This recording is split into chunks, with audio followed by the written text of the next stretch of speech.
का फल आपको रामचरितमानस से मिल जाता है।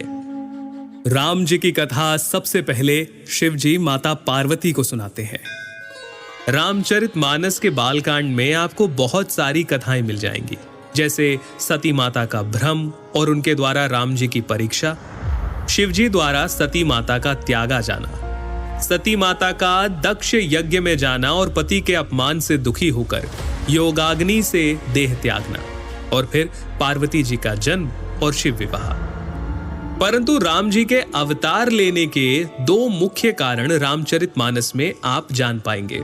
पहला, मनु और शत्रुपा का 10,000 वर्षों तक का कठिन तप, जहां वो प्रभु से कहते हैं कि हमें आप जैसा पुत्र प्राप्त हो, जिसके उत्तर में करुणा निधान भगवान कहते हैं, ऐसा ही हो हे राजन, मैं अपना सामान कहां जाकर खोजूं? अतः स्वयं ही आकर तुम्हारा पुत्र बनूंगा। और दूसरा कारण नारद मुनि का भगवान विष्णु को दिया गया श्राप। तुमने मुझे ठगा है, अतः अपने किए का फल अवश्य पाओगे। तुमने हमारा रूप बंदर सा बना दिया, अब बंदर ही तुम्हारी सहायता करेंगे। तुमने मेरा बड़ा आहित किया है, इसलिए तुम्हें भी स्त्री वियोग में दुखोगे।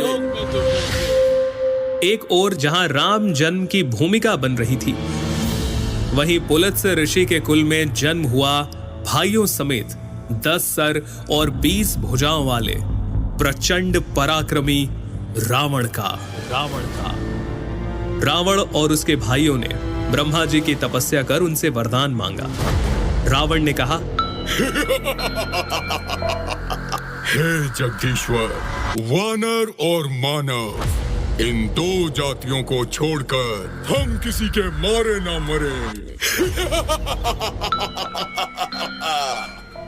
और कुंभकर्ण सरस्वती जी के प्रभाव के चलते इंद्रासन के स्थान पर निद्रासन का वर मांग बैठे, और विभीषण ने प्रभु चरणों में निष्काम प्रेम का वरदान मांगा। चलिए आगे बढ़ते हैं और आते हैं राजा दशरथ पर, जिन्हें ग्लानि थी कि उन्हें कोई पुत्र नहीं था।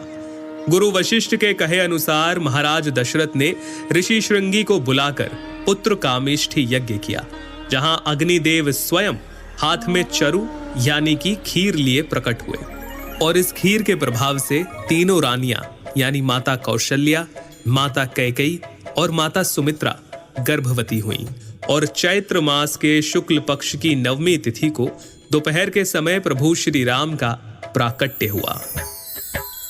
9वीं तिथि मधुमास पुनीता, 9वीं तिथि मधुमास पुनीता, शुक्ल पक्ष अभिजीत हरि प्रीता, मध्य दिवस अति शीत न घामा, पावन काल लोक विश्रामा।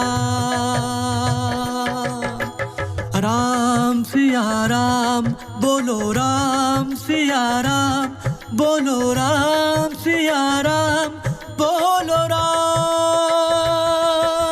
इसके आगे क्या क्या हुआ, प्रभु ने क्या क्या लीलाएं की, हम आपको जरूर बताएंगे, लेकिन उसके लिए सुनते रहिए रेडियो सिटी पर सिटी की रामलीला।